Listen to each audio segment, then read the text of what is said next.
In the tapestry of life, where every thread holds a story, America in black and white emerges as a haven for the voices echoing through the heart of our communities.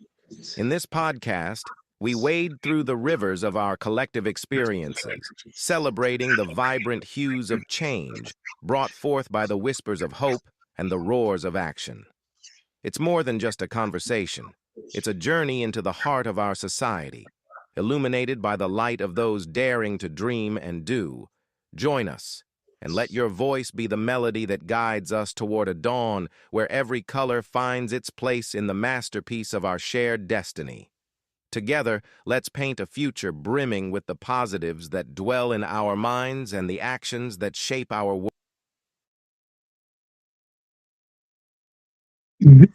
Family, and welcome to another episode of America in Black and White.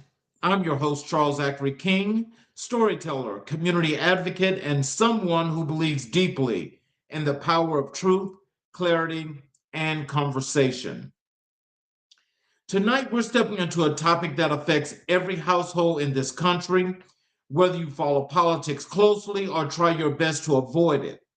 The political discourse in America has become louder, more divided, and more confusing than ever. People hear numbers like $1.2 trillion. They hear about government shutdowns. They hear about deficits and debt. But very few people get the translation into everyday life.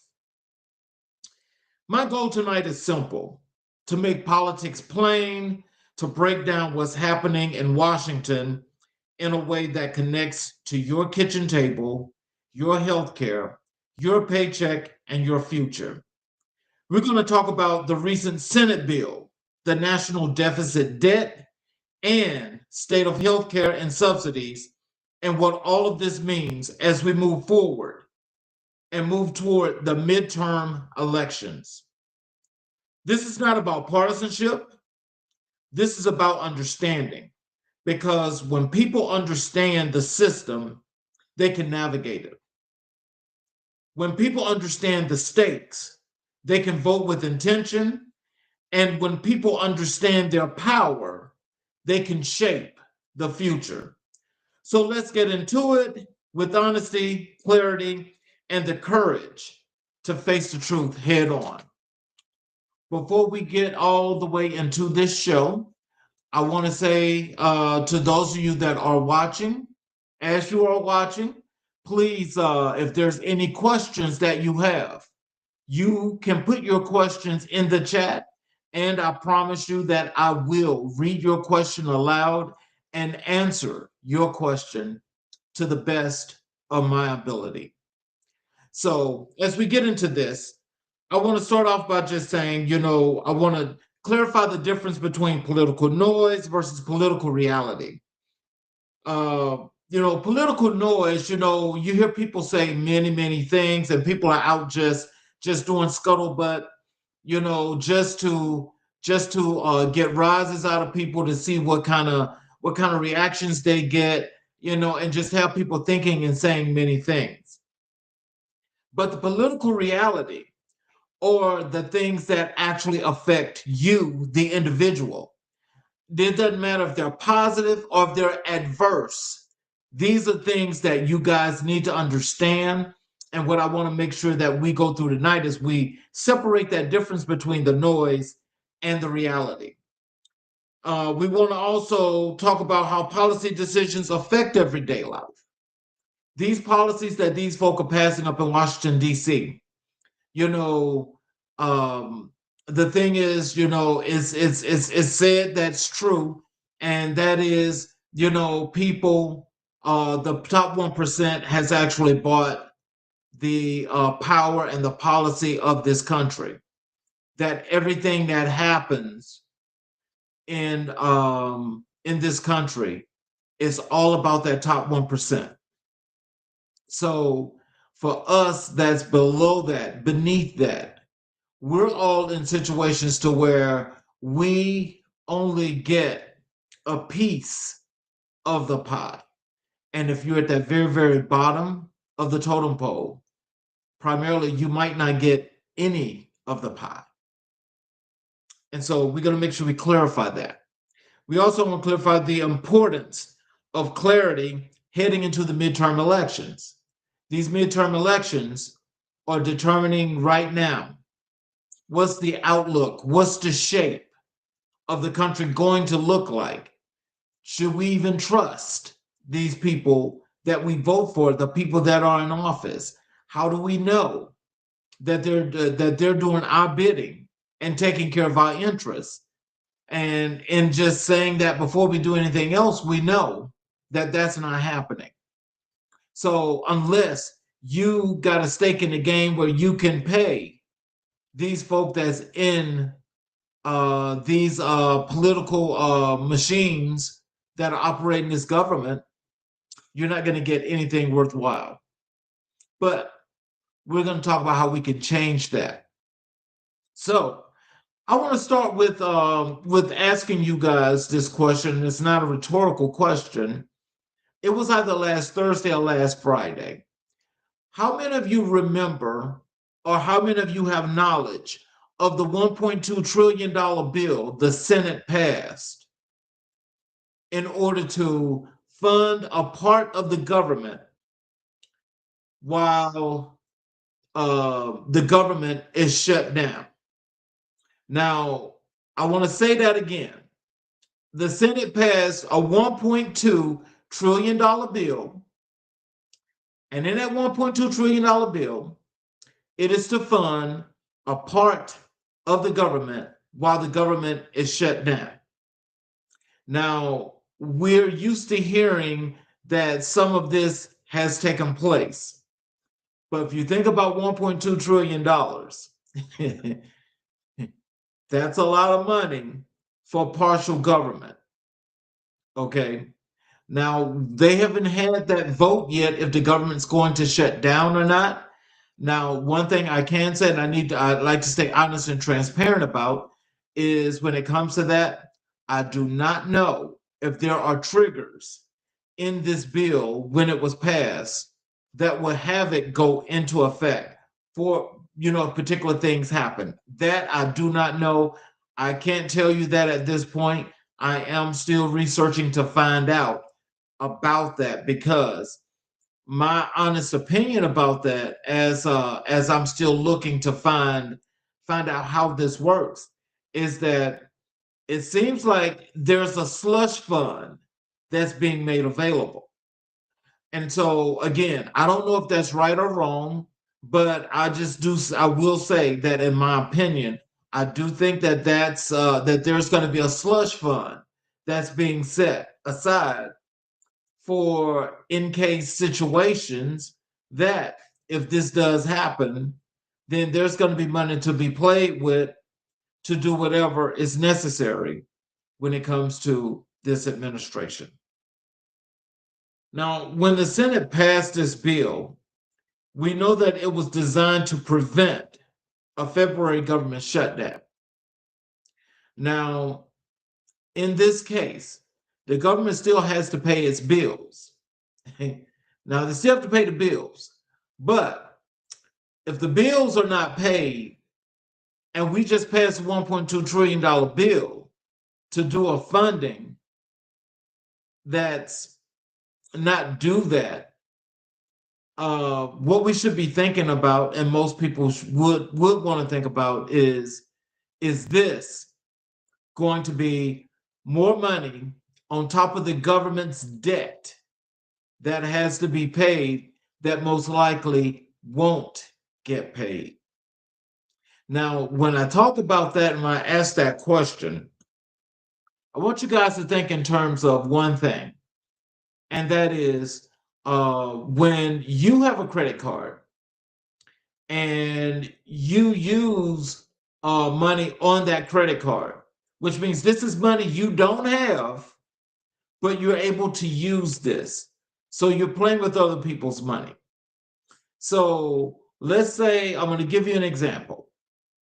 Okay, you got a $5,000 credit limit on your card.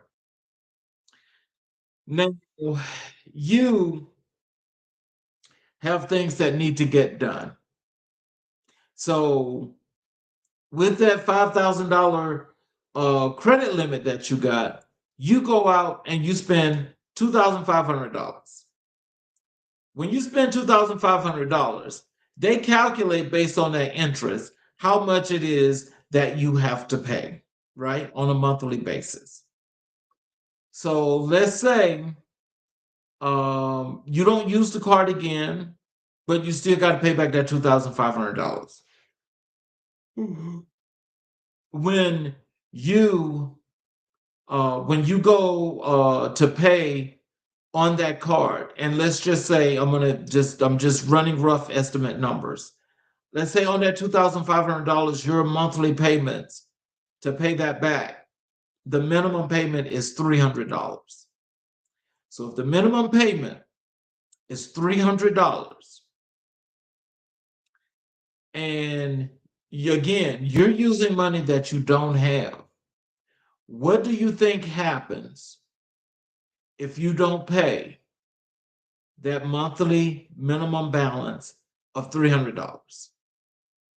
It sounds simple. We know that, okay, well, you're going to have to pay a late fee, and the interest, it occurs and it does more. Okay. So now let's just get to the point that you've gone basically 2 months now, and you're still behind, and you have not made that payment. So you know that that payment is going to increase within the second month, but it's going to increase almost double the amount because your interest is still accruing. And then on top of that, they've got ways, and they've got these creative ways of actually creating how much you're going to owe. So now let's say you've gotten into that second month, and you now owe $800 is your minimum payment. Now, when you get to that $800, if you didn't pay three, do you really have $800 to pay? Now, I'm asking you that because what's happening here in the U.S. and what they're doing to the debt is that under this administration alone, and it has not been, well, it's just a little bit over a year now, has actually added like maybe $8 trillion to the debt, to the deficit, however you want to call it. Now, with that, where's the responsibility, but also where's this money going? Where is the money? So with them passing this partial bill, I'm not really happy about that, and I don't know if many other people would be happy about this as well. But I think one of the things that we should be looking at when we think about it is, why is it that we've got this going on and we just can't pay the bills? Because some people like to spend this money loosely. They like to be loose about all the things that's happening. But the people that are affected most are the people like you and I that are not a part of that top 1%. So, how that money starts to get paid is we on the bottom have to actually pay two, three, four times, sometimes five times more of what's normally paid, from taxes to anything that's going to support not just the state government, but the federal government. And so when we have to do that, that is something that actually causes some real strenuous and major problems here in the country. And the people are the ones that are affected the most by this. Why these shutdowns keep happening? Well, the official date here in February, that date, I don't know what that date is exactly, but I do know that they are supposed to bring the debt back up for a vote. sometime here in the month in February. And so, what we have to be thinking about now is it okay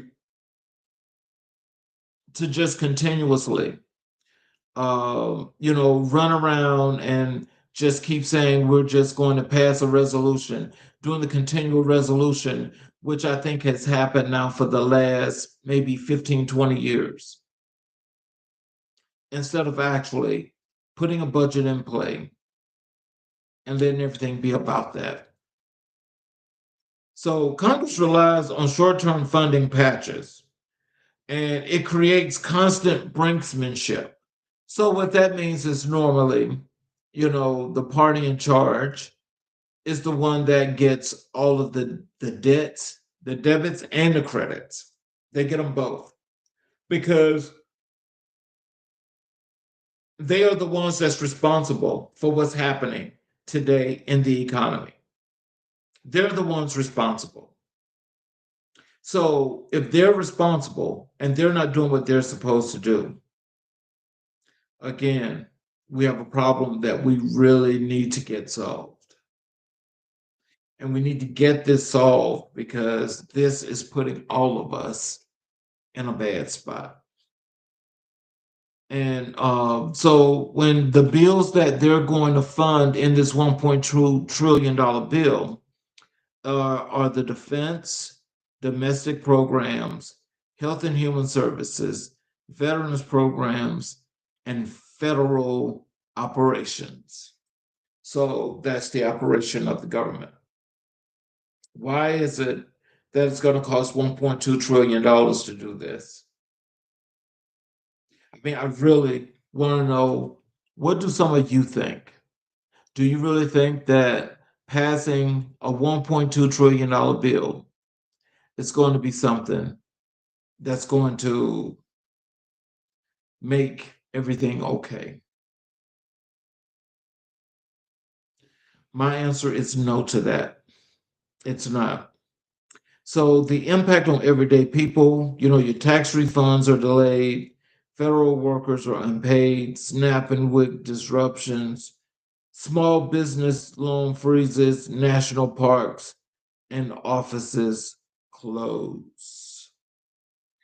Now, when we talk about those tax refunds, they're doing something way, way different.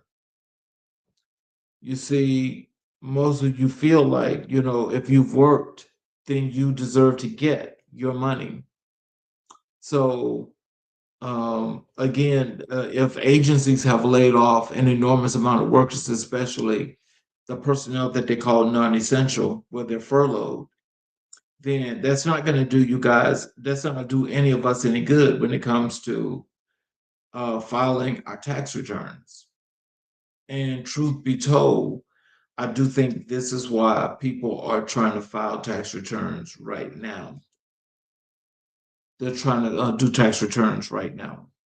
Um, when it comes to the federal workers unpaid program, I need you guys to give me 1 second. Let me hold on here for just a second.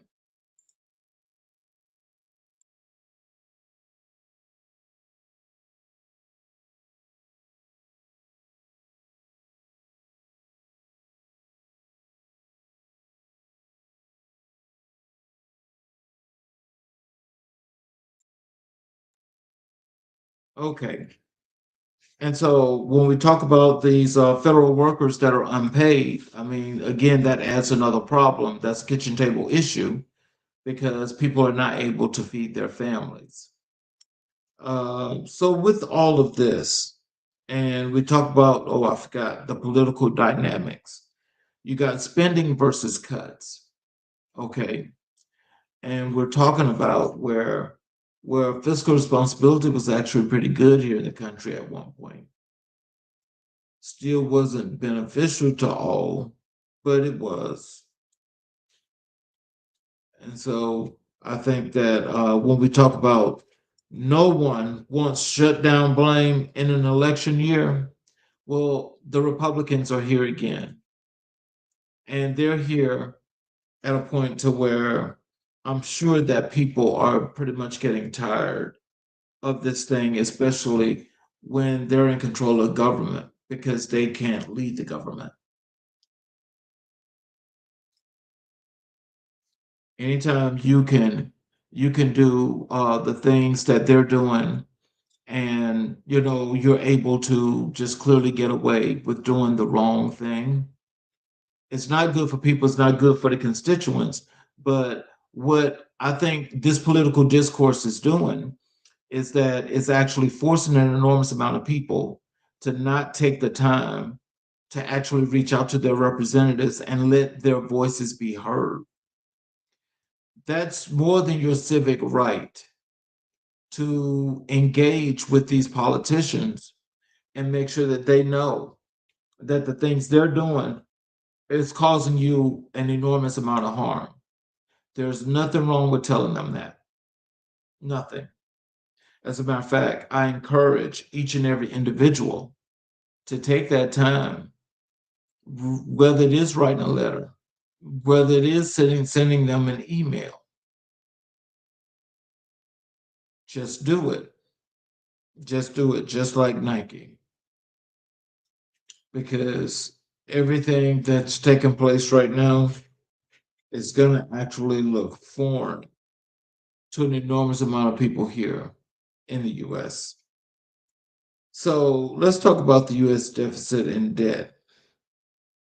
Plain budget breakdown. Plain breakdown. Deficit versus debt. Deficit is your yearly overspending. Debt is the total accumulated amount. Again, the debt is your total accumulated amount. The folk that are in the White House right now, they do not mean most people any good.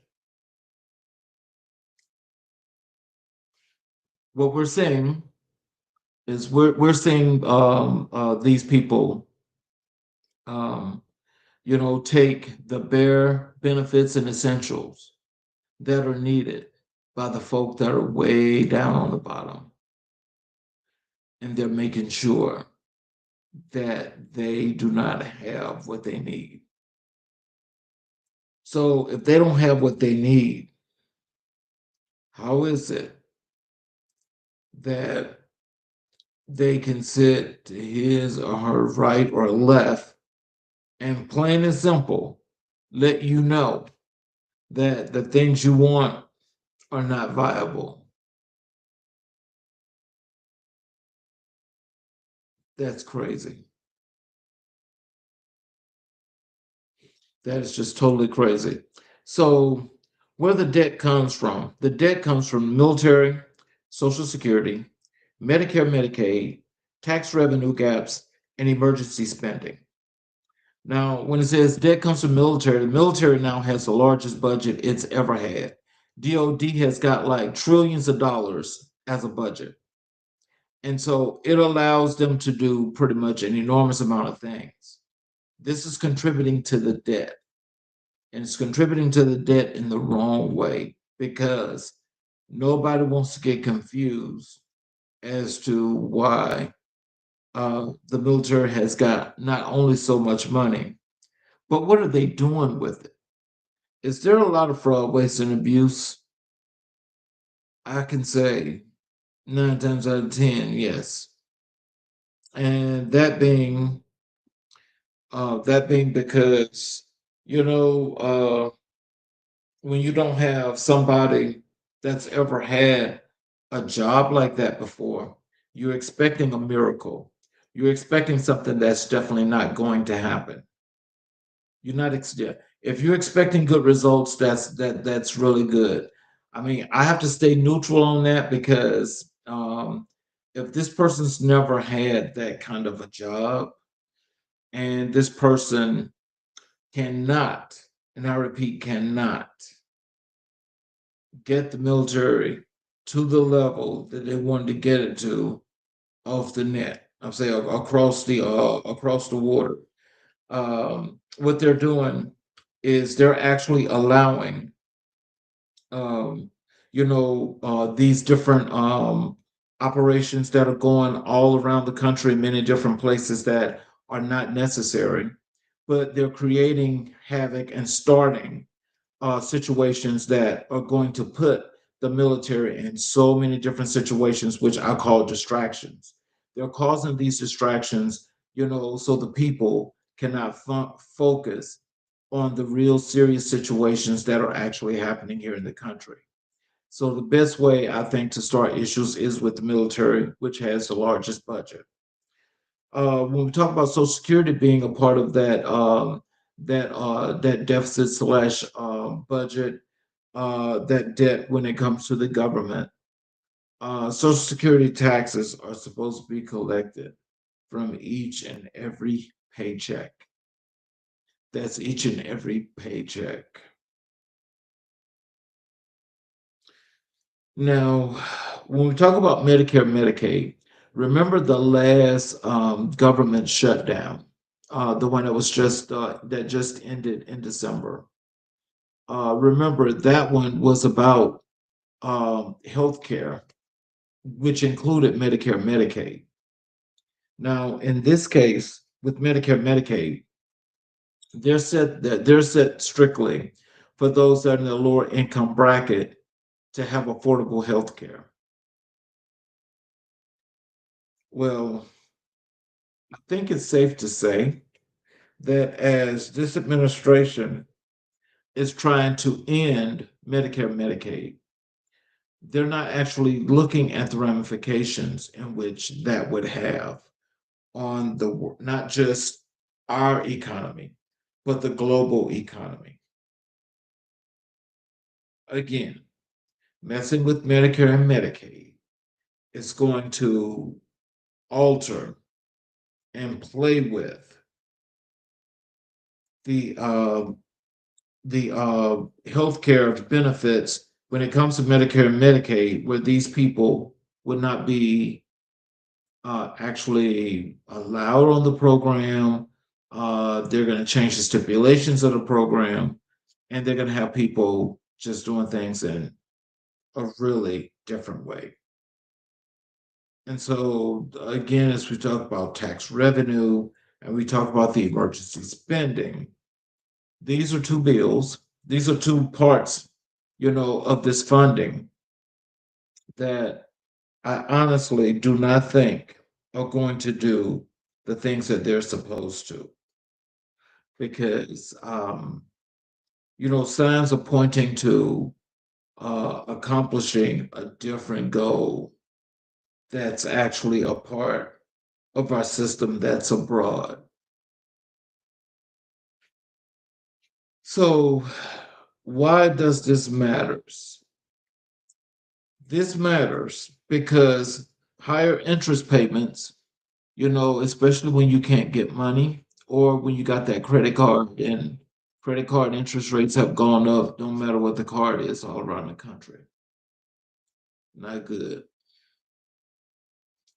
Um, when we talk about less money for services, I don't know too many people that'll be doing something like this with less money for services, because when it comes down to that, we got a situation where uh, you know you have to charge and you have to give people great great services, but now you're going to be paying more money for less services. And this is all a part of what has been a part of a plan that's been established here in this administration as to running this government. So basically, as they say, they're chopping off fat when what they're actually doing is they're causing issues with the entire operational system of this government. And so it's up to the people primarily to find out, because in different states things are different. And so for people to get an understanding as to what is being taken away from you and why this is happening, because this should not be happening. Now, what's happening when it comes to the healthcare plan, just so we can talk about that part now, is there's a lot of states, and remember, most of the southern states or red states, as you want to call them, I think all of them actually, they were not a part of the exchange via the Affordable Health Care Act. And so when you had a lot of these states that include states like California and New York that actually bought into the exchange and did things the way they were supposed to be done, they actually had the opportunity to control healthcare and its cost for its patrons. Now, I'm here in Georgia. Georgia just started this new program, at least it's new to me because I had never heard of it before. But they're doing something that's on the lines like some of these other states that's creating affordable health care for the patrons. So I think that that's a pretty good thing to do. But I don't know the whole entire details of this program and how it works. But I do know that it's one that they're advertising, and it's definitely one that I think we should look at to see what's the details on it, what's the good, what's the bad, what's the ugly, and if it's really something that's affordable, because affordability means more than you can imagine. So let's talk about the low-term economic impact. The low-term economic impact is that people go, you get scathed, but only briefly. And so, but I think any scathing is too much. But if you scathe, then it's briefly. What that means is, as they're going through this awkward situation that's actually done because of politicians right now, um, you just got to make sure that you look and find everything that you can be a part of and how it's going to benefit you. And with the political divide, um, we've got cuts versus revenue increases. Okay. And I wish someone could tell me about the revenue increases because, when you cut things from these programs, but you talk about revenue increases where you're charging more for smaller services, that doesn't make sense. You cannot, you cannot compute that because that doesn't make sense.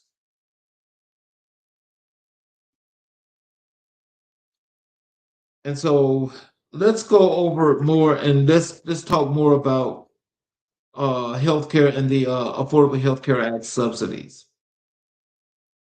These subsidies are discounts that lower insurance premiums, right? So when you have your premiums and your premiums are much lower than where they used to be, they're affordable, and you're still getting more services than you had before. So you're doing that. That turns out fine.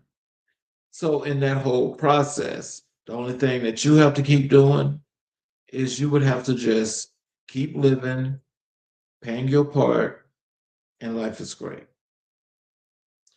Well, the influence on someone else's campaign or their functions as to what they're trying to do, that don't work for a lot of people. And that causes people a lot of issues. And so this matters because when we think about healthcare and we think about the COVID era, and we also think about the political decisions that these folk are trying to take away when it comes to the Affordable Health Care Act, these things are more than just mutually exclusive.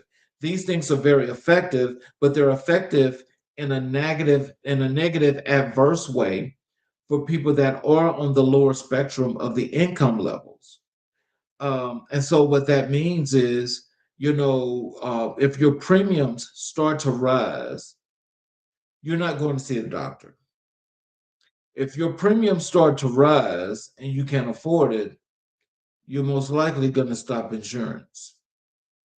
So, as you see, it's bad either way, but this kind of bad, I don't know, they have to do something that's way different in order to ensure that things are actually done in the best way. But they're not doing that.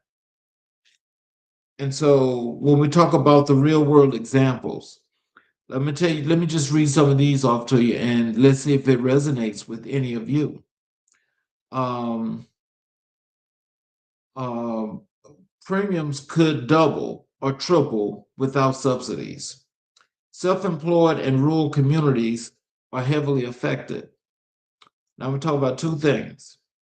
When they double and they triple in those premiums, you're not making enough money. You can't afford it. Therefore, you don't go to the doctor.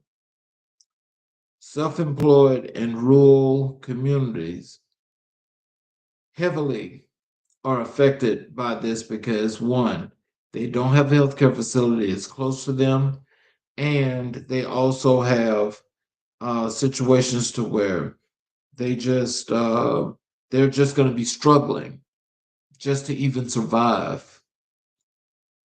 The political debate is make subsidies permanent versus reduced government roles. Now, I can agree with that because if you make these subsidies and you make these permanent, then what happens is that people never have to worry about the premiums fluctuating, going up and down, and they're worrying about if they're able to afford it or not.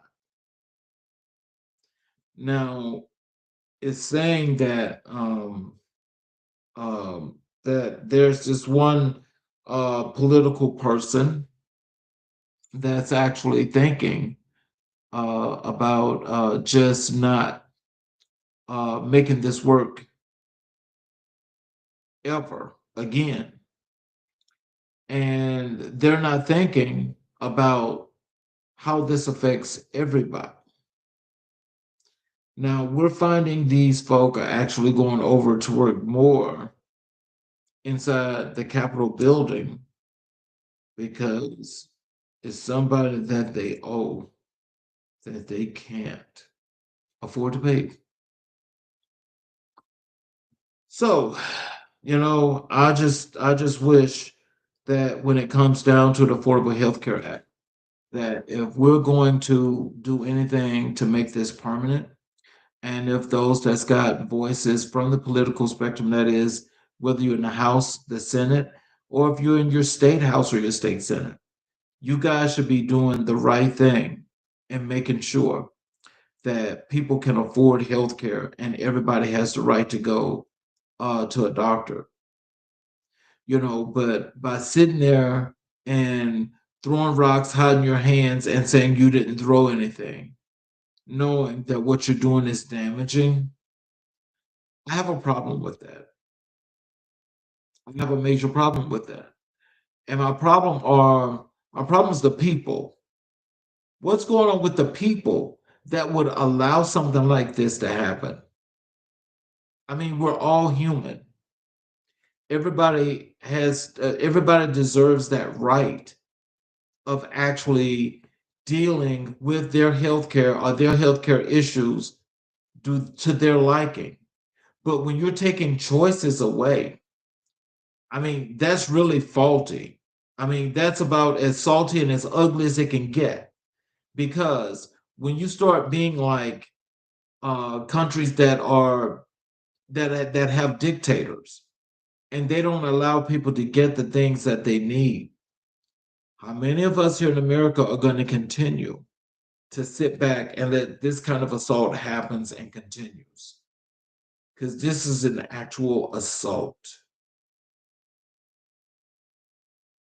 So let's talk about this road to the midterm.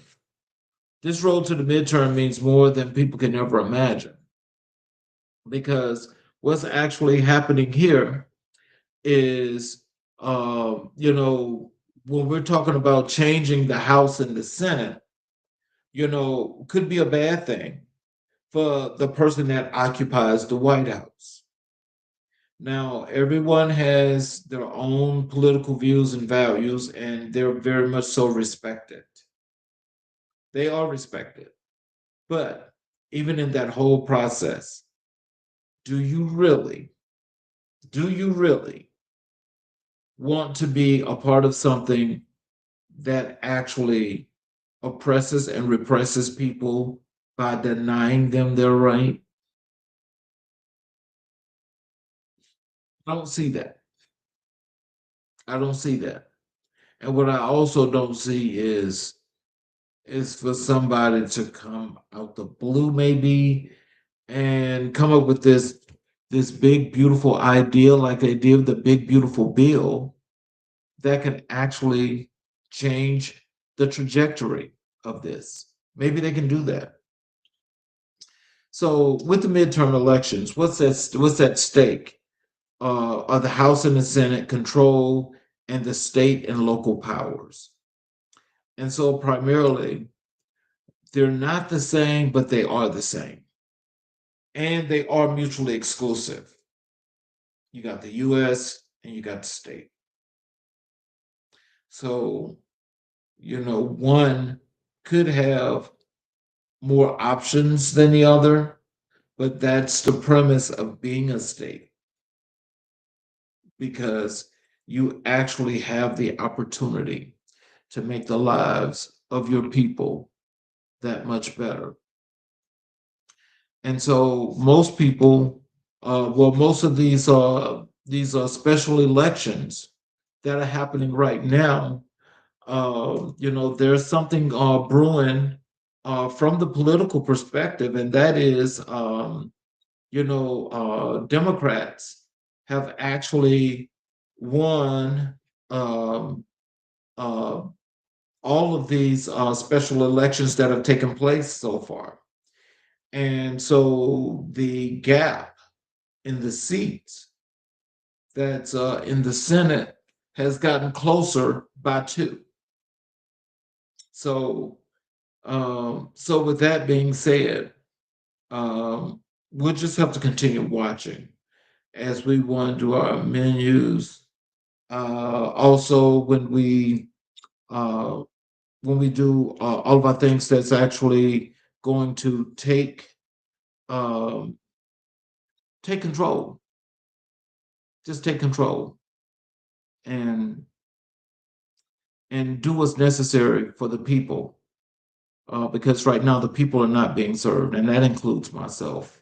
Um, we're not being served, and what's happening is we're having so many things taken away from us, and it's like there's nothing that we're actually able to do at this point.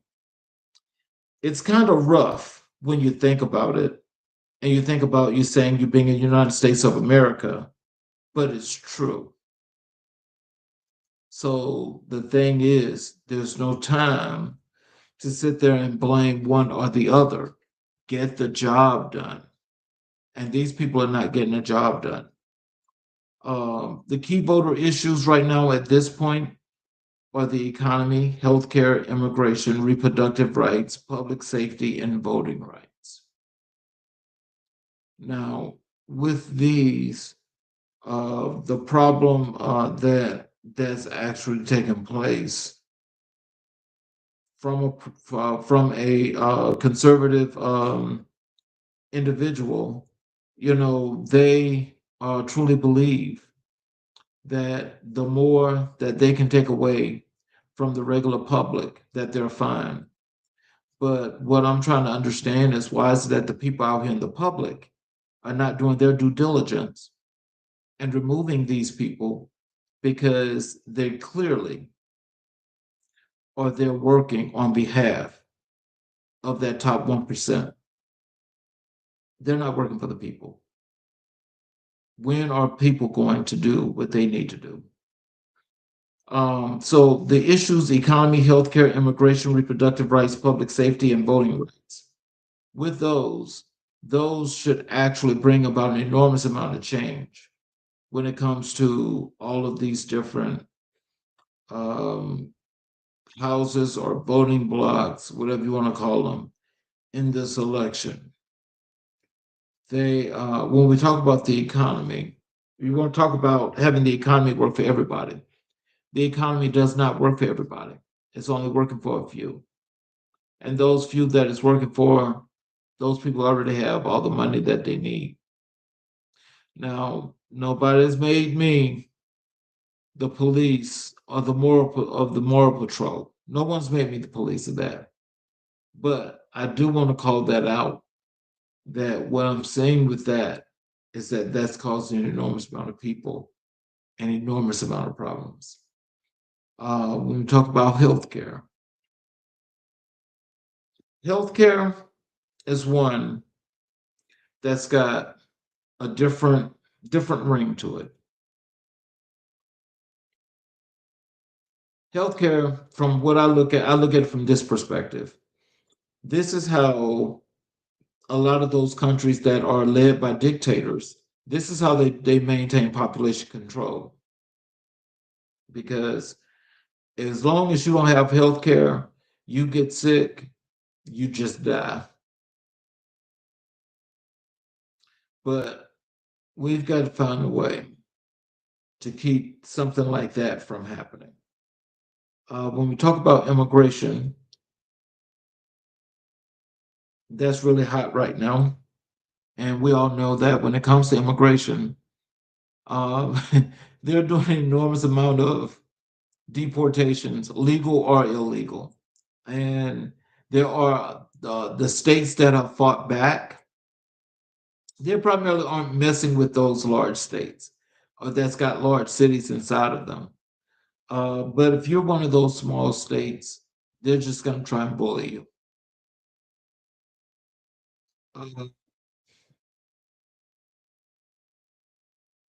Uh, let's talk about the reproductive rights. Reproductive rights are those things that actually have come now. I think it's been like maybe 2, 3 years now since the overturning of Roe v. Wade. That, again, is something that I really don't understand because the people that voted for this to happen is crazy. The next thing is public safety. We talk about homeland security, we talk about police. They too have a very large budget and they're able to do all of the things from a functional perspective that they can do. Now, my thing is, I think they too have too much money. And if money was actually spread it out evenly to do many facets of things in life differently, then we'd be talking about something totally different. When we talk about voting rights is important because they're trying to take away voting rights, especially for particular known source wise of Black folk and where they are. I really don't think that this is one of those things that has to turn out this way. So with the midterm election, I think 9 times out of 10, uh, these people are going to get out and vote. They're going to get out and vote. And when they get out and vote, I think they're going to vote in droves and they're going to actually change things. I will tell you this, I do not support a Republican Party and I do not support a Democratic Party. I myself am totally independent of all of those because I don't think either of them do me a good service. But I will say this, and I mean this from the bottom of my heart, everything that has a D in front of it for the midterm election, I will be voting for it. I will be voting for it unequivocally, unapologetically. Yes, everything that has a D next to its name going down that list when I go vote, I'm voting for it.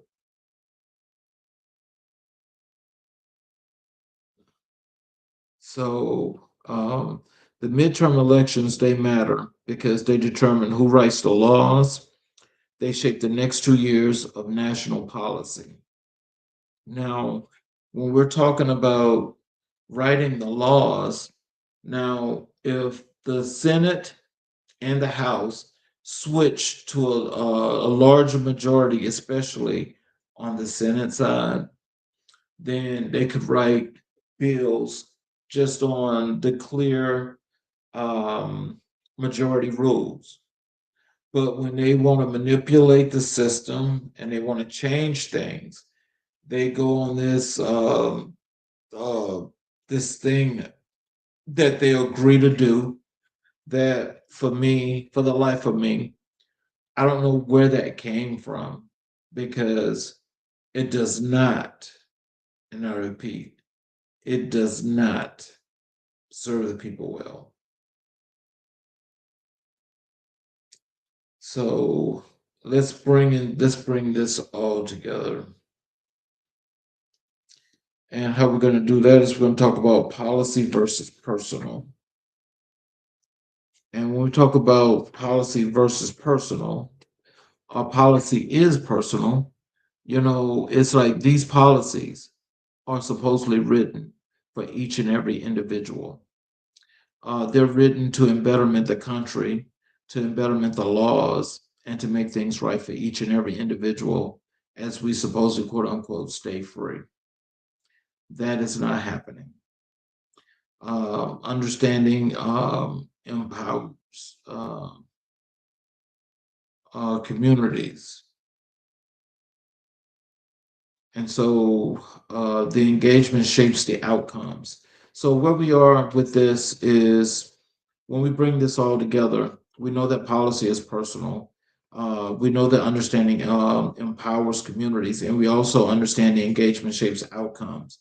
So what really has to happen here is everybody needs to get out and vote, and everybody needs to understand what their communities are about, and they need to build on them.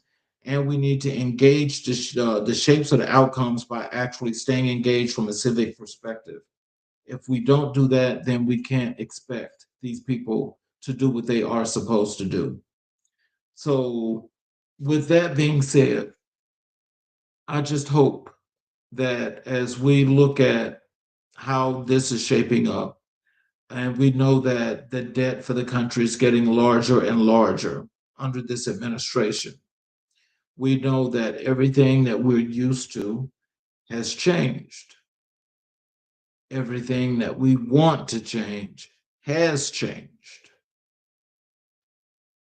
Now, is it okay to ask those 23 Democratic senators during this last government shutdown? Is it okay to ask them what was their real purpose for voting to say you're not going to leave the government shutdown, but you're going to go to a place where nothing is going to be reality about this. Nothing is going to be real about this. And we're all facing consequences that, we're in unfound territory. There's an enormous amount of us that now have to make sure that we sit down and we look at each and every penny that we spend and how much money we can save. We look at those things. That's not right, but it happens. It's not right, but it happens. So to speak up on that, why is that considered to be wrong? I really want to know. Why is that considered wrong when, the embetterment of each and every individual that's here, we're doing things for us. We're doing things for us. And so if we're not coming together and unifying, and we're not building and building out the way we should, then I think that's something that we should all be looking at as a considerable thing to do. Because everybody again. Everybody has their rights to pick and choose and say and do the things that they do. Hands down. My thing is, if what you're doing and you know it affects the majority and not the minority, that's a problem. That's a problem. So, this is Black History Month, and what I would like to do is to do this reflection today when it comes to Malcolm X. As we honor Black History Month, I want to take a moment to reflect on a man whose voice still echoes through our political and cultural landscape, Malcolm X. Malcolm was more than a leader. He was a mirror. He forced America to confront the truths it tried to avoid. He challenged the systems that relied in silence. He demanded dignity in a world that tried to deny it. And he taught Black people to see themselves not as a problem to be solved, but as people with power, purpose, and potential. What made Malcolm X extraordinary was not just his fire, it was his evolution. He showed us that growth is not weakness. Changing your mind is not betrayal. Expanding your worldview is not surrender. Malcolm's journey reminds us that liberation is both personal and collective, and that truth must be pursued even when it's uncomfortable. In a time when political discourse is fractured and trust is fragile, Malcolm's legacy calls us back to courage, clarity, and conviction. He reminds us that speaking truth to power is not an act of rebellion, it is an act of love for our people and our future. May we honor him not just with memory, but with action. So, in closing, I want to thank you all for being here. Um, I think you guys understood the gist of what's happening here with this political discourse and the effects that it's having on each and every community. What I will say to you, and I suggest to each and every individual, is to learn who your representatives are, both state and federal, and do your due diligence and find out what these people are doing. Because I can guarantee you, 9 times out of 10, they do not deserve to be in office. They do not deserve to be in office because they're all paid to represent the interests of someone that is against each and every last one of us. And this is how we should vet each and every last one of these folk that are running for these political offices and call them out for who and what they are. Because when people start to exploit you because they think they can, they continue. And I say that because when you look at both the Republican Party and the Democratic Party, neither of them have done anything to make you say that you want to be a part of this. But I do know I want some change. I need that change to happen like as soon as possible. And so I will tell you, for me, I'm not voting with my hand on my nose. I'm not clipping my nose. I'm voting, and I'm telling you specifically, I am voting for everything that's got a D next to it because I need to have change in both the House and the Senate. Those folk that are there, they need to be gone. They need to be gone. And this ain't about nothing else but the disservice that each and every last one of these people have done. But that decision is up to you all. And I hope you all make the wise choice and realize it may be tough. But if it's tough, that does not mean that you can't do your civic duties and still be happy. Now, for those of you that are watching on all 8 of our streaming channels, if you have not yet, I would appreciate your support. If you would please go to our YouTube channels. Please click the subscribe button and enable all notifications. That will be that little bell that pops up. Enable all. And every time we do a show, or every time there's a post on the YouTube channel, you will get the notification. So, in closing, as we close tonight's conversation, I want to leave you with this truth. Politics is not something that happens out there. It is something reserved for Washington insiders or people who speak in sound bites. Politics is the price of your medication. It's the stability of your job.